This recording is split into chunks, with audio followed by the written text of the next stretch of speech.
નમસ્તે વિદ્યાર્થી મિત્રો, ધોરણ 4 વિષય ગણિત, પ્રકરણ નંબર 1 ઈંટોની ઇમારત.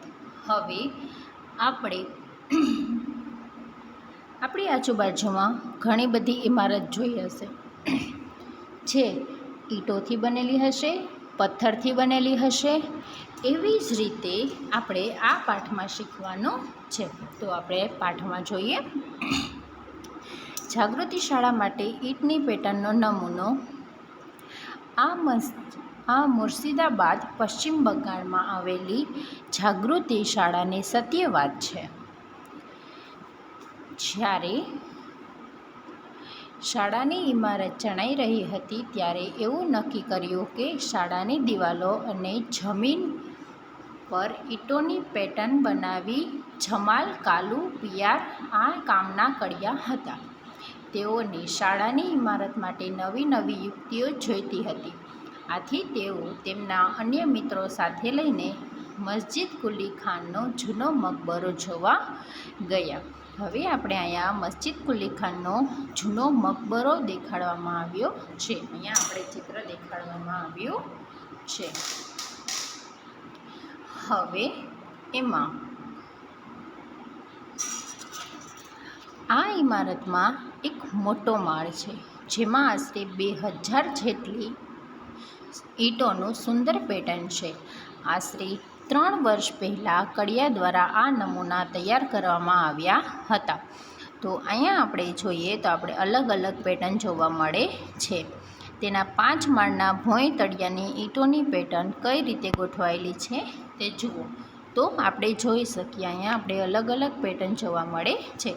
તમારી ટેક્સ્ટ બુકમાં, પાઠ્યપુસ્તકમાં તમે જોશો તો તમને વધારે સારી રીતે આ બધી પેટર્ન જોવા મળશે.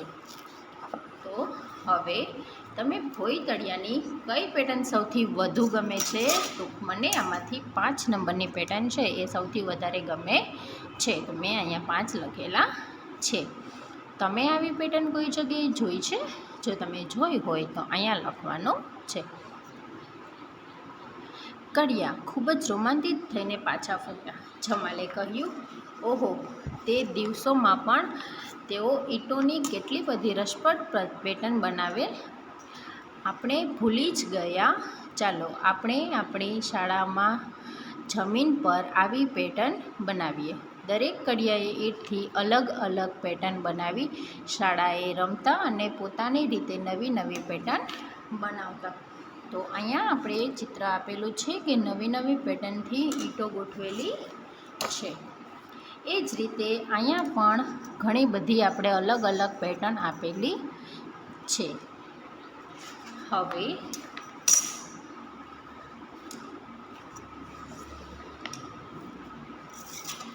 એક દિવસ જૈનેબ ઈંટોથી રમતા હતા. મુનિયા અને જૈનેબ ઈંટોથી રમતા હતા અને દિવાલ બનાવી. દરેકે અલગ અલગ પ્રકારની દિવાલ બનાવી. હવે આ જે છે એ જૈનાબે બનાવેલી છે અને આ મુનિયાએ બનાવેલી છે. જૈનાબે કહ્યું કે તેણે બનાવેલી દિવાલ સરળતાથી પડી જાય તેવી નથી. જે રીતે મુનિયાએ ઈંટો ગોઠવી છે તે રીતે કડીઓ પણ એકબીજા પર ઈંટો ગોઠવતા હોય છે. તો આપણે આ મુનિયાની ઈંટો જોઈએ તો આપણે ધ્યાનમાં આવે કે આ ઈંટો છે એ સરળતાથી પડે નહીં. અને જ્યારે તમે કોઈ કડિયાકામ થતું હોય અને જોયું હોય તમને પણ તમે જોયું હશે કે આ રીતે વ્યવસ્થિત એકની ઉપર એક ગોઠવેલી હોય છે. પછી છે દિવાલોની વિવિધ પેટર્ન. અહીં 3 પ્રકારે ગોઠવેલી ઈંટોની દિવાલના ચિત્ર આપ્યા છે. શું તમે ઈંટોની ગોઠવણીમાં તફાવત જોઈ શકો છો? તો આપણે અહીંયા જોઈએ તો આપણે અલગ અલગ રીતે ચિત્ર આપેલા છે. તો એ ગોઠવણીમાં આપણે તફાવત જોવા મળે છે. હવે નીચે આપેલા ચિત્ર સાથે દિવાલનું સાચું ચિત્ર જોડો. તો આપણે આની સાથે અને આની સાથે એવી રીતે આપણે ચિત્ર છે સરખા ચિત્ર લાગે એ જોડવાના છે. હવે એના પછી આપણે જોઈએ તો અહીંયા આપણે ઈંટોની જાળીમાંથી જોવો. તો આપણે આ ઈંટનું મકાન આપેલું છે. હવે એમાં ડિઝાઇનથી વચ્ચે વચ્ચે જાળી બનાવેલી છે, જે તમે જોઈ શકો છો. તો હવે આ જે જાળી છે એ તમારે જોવાની છે, જે પણ એક જાતની પેટર્ન છે. હવે એના પછી આપણે કીધેલું છે કે આ એક જાળી, સુંદર જાળીનું ચિત્ર છે. તો આ ઈંટો એવી રીતે ગોઠવવામાં આવેલી છે કે જેથી એક નવી જ પેટર્ન બને. હવે એની નીચે અહીંયા આપેલું છે કે હવે નીચેની દિવાલોમાં કંઈક રીતે ઈંટોનો લાલ રંગ કરી અને તમારી પોતાની પેટર્ન બનાવો. તો અહીંયા મેં પેન્સિલથી કલર પૂરી અને એક પેટર્ન બનાવેલી છે, જે તમારે તમારી ટેક્સ્ટ બુકમાં બનાવવાની છે. શું આપેલા શાળાના આ ચિત્રમાં તમે બારી જોઈ શકો છો? તો કે હા. હવે થોડી ઝરૂખાની પેટર્ન અહીં દર્શાવેલ છે, તેમાં દિવાલ પર બનાવો. તમે કાળા રંગથી રેખાંકિત છાંયાંકિત કરી શકો છો. તો અહીંયા આપણે આ જે પેટર્ન બનાવેલી છે એ પેટર્ન આપણે અહીંયા બનાવવાની છે. હવે એના પછી આપણે જોઈએ તો આપણે કીધેલું છે કે આ જાળી, જો અહીંયા પણ આપણે અલગ રીતની જ એક પેટર્ન જોવા મળે છે, જે પણ ઈંટમાંથી જ બનાવવામાં આવેલી છે. આ જાળી કેરળના એક પુસ્તકાલયની ઇમારત છે. જુઓ, દિવાલમાં ઈંટોની ધારનો ત્રિકોણ બનાવવામાં આવ્યો છે. ત્રિકોણ બનાવવા માટે કઈ રીતે ઉપયોગ થયો છે. એના પછી તમે ઈંટોને જોઈ શકો છો કે જે ત્રિકોણ જેવી દેખાતી હોય. આપેલા ચિત્રમાં ઝાડની ફરતે દિશાઓમાં જોવો. તો અહીંયા પણ ઈંટોને કટ કરીને ત્રિકોણ જેવી જોવા મળે છે. અહીંયા પણ આપણે એક ઈંટનું જ ચિત્ર આપેલું છે, તેમાં પણ અલગ અલગ પેટર્ન બનાવીને જોઈ શકો છો. હવે તમારી આસપાસ આવી બીજી કમાન શોધો અને દોરો. તો તમારી આજુબાજુમાં ક્યાંય આવી રીતે ઈંટોથી ડિઝાઇન બનાવેલી જોવા મળે તો એ તમે બનાવી દોરી શકો છો. શું તમે કોઈ પુલની બનાવટમાં કમાનો જોઈ છે? એ સિવાય અન્ય કઈ રીતે આવી કમાન જોઈ છે તે લખવાનું છે. પછી છે ખાસ પ્રકારની કમાન. ઓરચાના આ ચિત્ર જુઓ. તેમાં કમાન કેવી રીતે બનાવવામાં આવી છે તેનું ઘૂંઘટવાળી મહેરાબ એવું સરસ નામ આપવામાં આવ્યું છે. તો તમે અહીંયા જુઓ તો અહીંયા કેટલી મસ્ત રીતે પેટર્ન બનાવીને ઈંટોને કટ કરીને બનાવવામાં આવી છે. પછી શું આપેલી બારીની જાળી સુંદર નથી? તો કે છે. કેટલી સરસ રીતે આ બારીની જાળી છે એ બનાવવામાં આવી છે. એ પાતળી ઈંટોમાંથી બનાવવામાં આવી છે. શું તમે ક્યારે પાતળી ઈંટો જોઈ છે? હવે એના પછી આપણે ઈંટોનો ચિત્ર બતાવવામાં આવ્યા છે અને ઈંટોના માપ ગોતવાના છે. તો તમારે એક ઈંટ લેવાની છે, પછી એનું માપવાનું છે કે તેની લંબાઈ કેટલી છે, પહોળાઈ કેટલી છે અને ઊંચાઈ કેટલી છે. તો એના પછી આપણે અહીંયા અમુક ચિત્ર બતાવવામાં આવેલા છે. તો આ ચિત્ર છે એ જમીનમાંથી કાઢેલીને ઈંટ કેવી રીતે બને છે એ ચિત્ર બતાવવામાં આવ્યું છે. તો કે સૌથી પહેલાં એ જે માલ છે તેમાંથી કાઢવામાં આવે છે, પછી એને ઈંટના જે બીબા હોય એની અંદર નાખી અને એને એક આકાર આપવામાં આવે છે. પછી એને સૂકવવામાં આવે છે અને પછી એના ઉપર નંબર લખીને ઈંટ તૈયાર થાય છે. હવે શું તમે બનાવવાની ભઠ્ઠી જોઈ છે? શું તમે ભઠ્ઠીમાં કેટલી સંખ્યામાં ઈંટો મૂકેલ છે તેનો અંદાજ લગાવી શકો છો? ભારતમાં અસંખ્ય ઈંટોની ભઠ્ઠીઓ છે. હજારોની સંખ્યામાં 100,000થી પણ વધારે. તમે કલ્પના કરી શકો છો કે આંકડો કેટલો મોટો છે. તેને 1 લાખ કહેવાય શું તમે તે લખવાનો પ્રયત્ન કરી શકો છો? તમારા મિત્રને પૂછો, તેઓ લાખ વિશે સાંભળ્યું છે? તો 1 લાખ રૂપિયા કેવી રીતે થાય એ તમે સાંભળ્યું છે? તો અહીંયા આપણે એવી રીતે પ્રશ્ન પૂછેલા છે. હવે આપણે આના પછી આના જે સ્વાધ્યાય પોથી છે, આપણે ગણિતની સ્વાધ્યાય પોથી એમાં લખીશું. તો આ સ્વાધ્યાય પોથીમાં આપણે પેલું છે ઈંટોની ઇમારત. તો હવે એના જવાબ આપણે લખીશું. હવે અહીંયા આપણે પેલો પ્રશ્ન છે કે નીચેની દિવાલમાં કેટલી ઈંટોનો ઉપયોગ થયો છે? ગણો અને ખાલી સ્થાનમાં લખો. તો હવે અહીંયા છે કે 2 અડધી ઈંટ બરાબર 1 આખી ઈંટ. તો હવે અહીંયા 2 અડધી ઈંટ થાય એટલે કે આપણે 1 ઈંટ ગણવાની છે. તો અહીંયા આપણે ગણશું 1 2 3 4 5 6 7 8 9 10 11 12 13 14 15 16 17 18 20 21 22 23 24 25 26 27 28 29 30. એટલે આપણે અહીં લખશું 30. હવે એના પછી બીજો પ્રશ્ન આપણે પૂછવામાં આવેલો છે કે નીચેની દિવાલને ઇમારતને ખૂટતા સ્થાન પૂર્ણ કરો. તો આપણે અહીંયા 270 આપેલા છે. તો અહીંયા કેટલા આવશે? 269.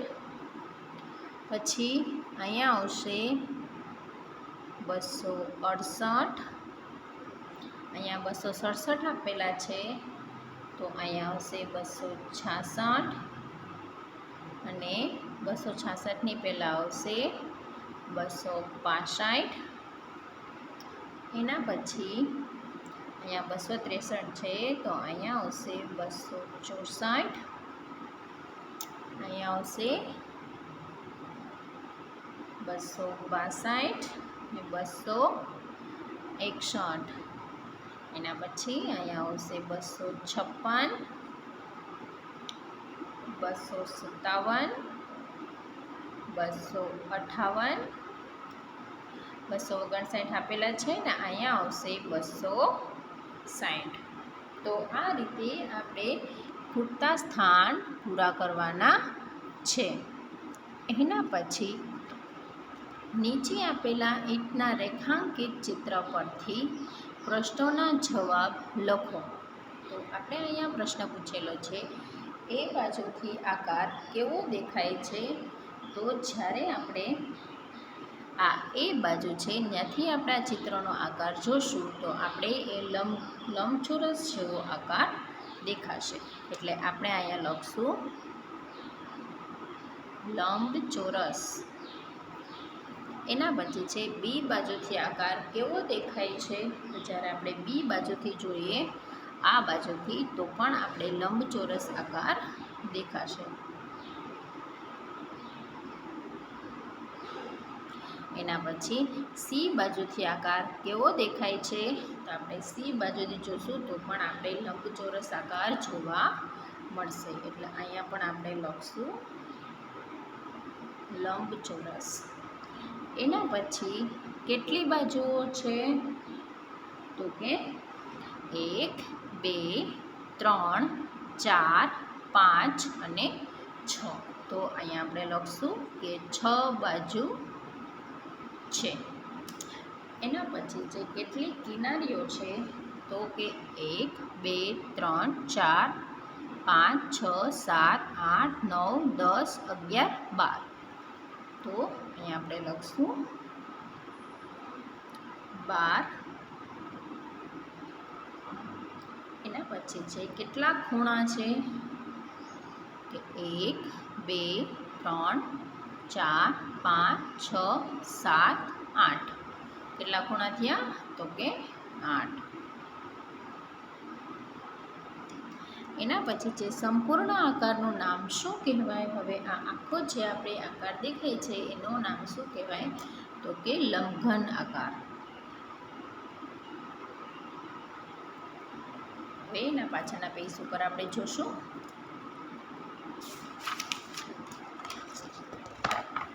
તો તો આપણે અહીંયા કીધેલું છે કે નીચે આપેલી આકૃતિમાંથી કેટલી બાજુઓ દેખાય છે તે લખો. તો આપણે હવે અહીંયા પહેલી બાજુ લઈએ. આપણે અહીંથી કેટલી બાજુ જોવા મળે છે તો કે 1, 2 અને 3. એટલે આપણે અહીંયા લખશું 3. એના પછી બીજું છે તો કે 1 અને 2, બે બાજુ જોવા મળશે એટલે આપણે લખશું 2. ત્રીજું છે તો અહીંયા એક જ બાજુ આપણે જોવા મળે છે, આપણે લખશું 1. ને અહીંયા આપણે 1 અને 2 એમ બે બાજુ જોવા મળે છે તો આપણે અહીં લખશું 2. હવે એના પછી અહીંયા નીચે આપેલું છે કે નીચે આપેલા આકારોમાંથી કઈ બાજુએથી ઈંટની જણાય છે તેના પર રાઈટ કરો. તો આપણે અહીંયા ઈંટ જેવો આકાર દેખાય છે તો કે એક આ બે આકૃતિનો આકાર આપણે ઈંટ જેવો દેખાય છે એટલે આપણે એના ઉપર રાઈટ કરશું. હવે એના પછી છે કે નીચેનામાંથી કઈ ઈંટ સૌથી લાંબી છે ને તેની નીચે આપેલા ક્રમ ઉપર ગોળ કરો. તો આપણે અહીંયા જોઈએ તો 3 સેમી, 8 સેમી, 2 સેમી અને 4 સેમી એમ આપણે 4 ઈંટ આપેલી છે. તો એમાંથી સૌથી લાંબી આપણે 8 સેમીવાળી ઈંટ દેખાય છે એટલે આપણે એના ઉપર ગોળ કરશું. હવે 7મો પ્રશ્ન છે નીચેનામાંથી કઈ દિવાલ મજબૂત હશે તેની નીચે રાઈટ કરો. તો આપણે અહીંયા પહેલાં એક દિવાલનું ચિત્ર આપેલું છે 1, 2, 3, 4, 5, 6, 7, 8 ને અહીંયા તો મજબૂત કઈ કહેવાય તો કે આને અહીંયાનો સપોર્ટ મળે છે એટલે એ મજબૂત થશે અને અહીંયા કાંઈ સપોર્ટ નથી તો અહીંયાથી પડવાની શક્યતા રહે એટલે આપણે અહીંયા રાઈટ કરશું. હવે એના પછી 8મો પ્રશ્ન નીચે આપેલા ચિત્રો પરથી પ્રશ્નોના જવાબ લખો. હવે આપણે અહીંયા આકૃતિ આપેલી છે એની નીચે આપણે અહીંયા પ્રશ્ન પૂછેલા છે તો આપણે એના જવાબ લખવાના છે. તો પહેલો પ્રશ્ન છે કઈ ભાત વર્તુળાકાર છે. તો આપણે વર્તુળ જેવી એટલે કે ગોળ હોય એવી આકાર આપણે કયો દેખાય છે તો કે એક તો આપણે વર્તુળાકાર દેખાય છે ચ અને બીજો વર્તુળ આપણે જોવા મળે છે ઠ. તો આપણે અહીંયા લખશું ચ અને ઠ. હવે એના પછી છે કઈ ભાતમાં વચ્ચે દર્પણ રાખતા એક સમાન દેખાતા બે ભાગ મળે. તો આપણે અહીંયાથી આ ચિત્રમાં વચ્ચે દર્પણ રાખીએ તો બંને બાજુ આપણે સરખી જ ભાત જોવા મળે એટલે આપણે અહીંયા લખશું ઝ. હવે એના પછી છે ઈંટો શેનામાંથી બને છે તેના ઉપર ગોળ કરો. તો ઈંટો કેમાંથી બને તો કે લાકડું, માટી, કાચ, પથ્થર કે લોખંડ. તો ઈંટ બને માટીમાંથી એટલે આપણે અહીં કરશું ગોળ માટી ઉપર. હવે એના પછી છે દિવાલ શાળમાંથી ના બને તેના ઉપર ગોળ કરો. તો કે લાકડું, લોખંડ, પથ્થર, પ્લાસ્ટિક ને ઈંટ. તો પ્લાસ્ટિકમાંથી ઈંટ દિવાલ બને નહીં એટલે એના ઉપર આપણે ગોળ કરશું. હવે આગળ જોઈએ તો અહીંયા આપણે કીધેલું છે કે દિવાલની ચિત્રોને તેની ભાત સાથે જોડો. આપણે જે રીતે ટેક્સ્ટબુકમાં જોયું હતું એ જ રીતે જેમાં સરખી ભાત દેખાતી હોય એ સરખી ભાત આપણે જોડવાની છે. તો આ ભાત એક નાની એક મોટી એક નાની મોટી વાળી દેખાય છે એ આ છે તો આપણે એકને બ સાથે જોડશું.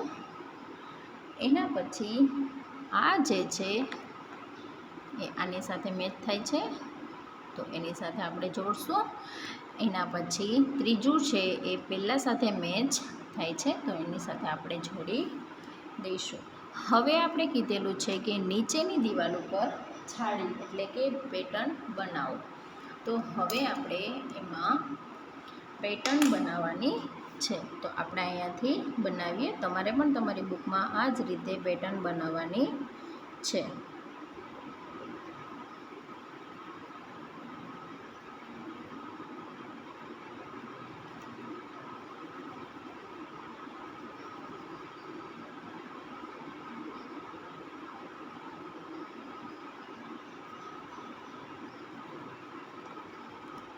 આ રીતે અલગ અલગ પેટર્ન બનાવશું.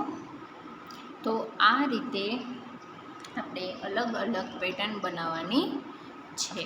હવે એની નીચે આપણે કીધેલું છે નીચેની દિવાલ પર ઝરૂખો બનાવો. તો આપણે એમાંથી એક ઝરૂખો બનાવવાનો છે. તો આપણે આ રીતે બનાવશું.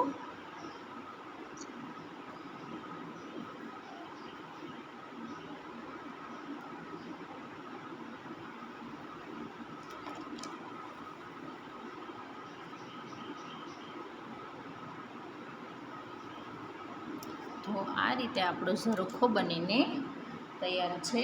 હવે આગળના પેજ ઉપર જોઈએ તો એમાં કીધેલું છે કે ઈંટોની મદદથી કમાન બનાવો. તો આપણે પહેલાં ઈંટ દોરીશું.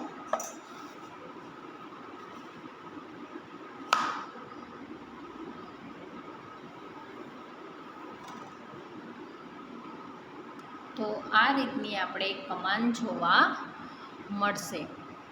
હવે એના પછી આપણે કીધેલું છે કે ઈંટોની મદદથી 2 ભોંયતળિયાની ભાત બનાવો. તો આપણે સ્ટાર્ટ કરીએ.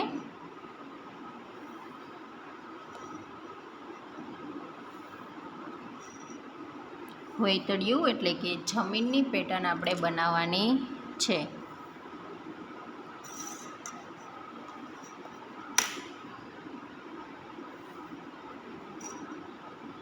જે બંને અલગ અલગ બનાવવાની છે, એક સરખી બનાવવાની નથી.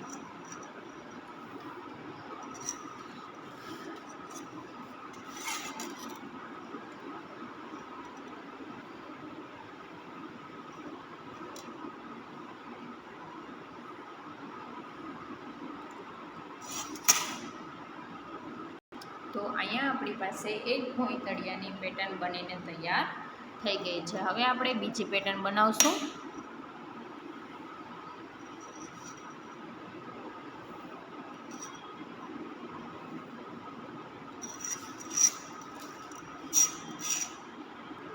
તો આ રીતે આપણે બીજી પણ ભોંયતળિયાની ડિઝાઇન બની ગઈ છે. હવે આપણે કીધેલું છે કે 1 લાખ સુધીની સંખ્યાનું સંખ્યા જ્ઞાન. તો હવે આપણે ધોરણ 3માં એકમ, દશક, સો, હજાર સુધી શીખી ગયા હતા. હવે આપણે શીખશું 10,000. તો જ્યારે 10,000 વખત 9 આવે એટલે 90,000 થાય. જ્યારે 100 વખત 9 આવે ત્યારે 9,000 થાય. જ્યારે 100 વખત 9 વખત આવે ત્યારે 900 થાય. અને 10 વખત 9 આવે એટલે 90 અને 1 વખત 9 આવે એટલે 9 થાય. હવે જ્યારે આ બધાનો સરવાળો મારીએ એટલે એકમ, દશક, 100, 1000 અને 10,000 એટલે 99,999 થાય. તો આપણે હવે મણકા ઘોડીથી આગળ શીખીએ. એવી જ રીતે એકમ, દશક, 100, 1000, 10,000 અને એના પછી લાખ આવે. તો 10,000 વખત 10 આવે એટલે 1 લાખ થાય. 99,999માં 1 નાખો એટલે 1 લાખ બને. હવે આપણે તેને 100,000 પણ કહે છે. એમાં સંખ્યા આપેલી છે 1 અંકની 1 એટલે 9. એનાથી મોટી મોટી સંખ્યા કરતા જઈએ તો છેલ્લે આપણે 6 અંકની સંખ્યા મળે છે 9,99,999. કે એના પછી આપણે કીધેલું છે 16મો મણકા ઘોડીના આધારે સંખ્યા અંકમાં અને શબ્દોમાં લખો. તો આપણે અહીંયા સંખ્યા આપેલી છે. પહેલાં આપણે ગણશું 1, 2 એટલે આપણે અહીંયા લખશું 2. પછી દશકમાં 1, 100માં 1, 2, 3, 4 અહીંયા લખશું 4. 1, 2, 3, 4, 5, 6 અહીંયા આપણે લખશું 6. હવે એને શબ્દમાં શું બોલાશે? 6,412 એટલે આપણે અહીં લખશું 6,412. એના પછી 1 2 3 4 5 તો અહીંયા આપણે લખશું 5. 1 2 3 4 5 6 તો અહીંયા આપણે લખશું 6. 1 2 3 અહીંયા આપણે લખશું 3 અને 1 અને 2 તો અહીંયા આપણે લખશું 2. એટલે આપણે સંખ્યા મેળવી 2365. આપણે લખશું શબ્દોમાં 2365. એના પછી આપણે મણકા ઘડી આપેલી છે તો 1 2 3 4 5 અહીંયા આપણે લખશું 5. 1 2 3 3 અહીંયા કાંઈ નથી તો આવશે 0. 1 2 3 4 5 અહીંયા આપણે લખશું 5035. એના પછી આગળ જોઈએ આપણે તો આપણે કીધેલું છે કે નીચે આપેલી સંખ્યા અંકમાં લખો. તો અહીંયા આપેલું છે 4315. તો આપણે લખશું 4315. એના પછી છે 8007. તો આપણે લખશું 8007. પછી છે 2100. આપણે લખશું 2100. 6030. આપણે લખશું 6030. 7707. આપણે લખશું 7707. એના પછી છે નીચે આપેલી સંખ્યાઓ શબ્દોમાં લખો. તો આપણે અહીંયા સંખ્યા આપેલી છે 6642. તો આપણે લખશું 7642. એના પછી છે 4065. તો આપણે લખશું 4065. એના પછી છે 9687. લખશું 9687. એના પછી છે 2006. લખશું 2006. 8090. અહીં લખશું 8090. એના પછી છે 3. હવે નીચે આપેલી સંખ્યાઓની દરેકના અંકની સ્થાન કિંમત લખો. તો આપણે સ્થાન કિંમત લખવાની છે. જેવી રીતે મણકાખોડીમાં આપણે એકમ, દશક, 100, 1000, 10,000 કરતા હતા એવી રીતે આની સ્થાન કિંમત લખવાની છે. 3ની સ્થાન કિંમત થશે 3000. 4ની સ્થાન કિંમત થશે 400. 5ની સ્થાન કિંમત થશે 50 અને 6ની સ્થાન કિંમત થશે 6. અહીંયા છે 5308. તો 5ની સ્થાન કિંમત થશે 5000. 3ની સ્થાન કિંમત થશે 300. 0ની સ્થાન કિંમત 0. 8ની સ્થાન કિંમત 8. 4010. તો 4000ની સ્થાન કિંમત થશે 4000. 0ની 0. 1ની સ્થાન કિંમત થશે 10 અને 0ની સ્થાન કિંમત 0. 9007. તો 9ની સ્થાન કિંમત થશે 9000. 0ની 0.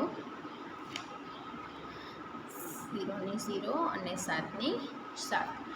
એના પછી છે મણકાઘોડીમાં જોયેલી સંખ્યા અંકમાના શબ્દોમાં લખો. તો આપણે જે રીતે પહેલાં કર્યું હતું એમ 1 2 3 4. 1 2 3 4 5. 1 2 3 4 5 6. 1 2 3 4 5 6 7 8. 1 2 3. તો અહીંયા આપણે લખશું 38,654. એના પછી 1 2 3 4 5. 0 1 2 3 4. 1 2 3 4 5 6. 1 2 3 4 5 6 7 8. અહીંયા લખશું 86,405. હવે કીધેલું છે કે નીચે આપેલી સંખ્યાઓ અંકમાં લખો. તો અહીંયા છે 24,632. આપણે અહીં લખશું 24,642. 5,007, 50,007. તો આપણે અહીં લખશું 50,007.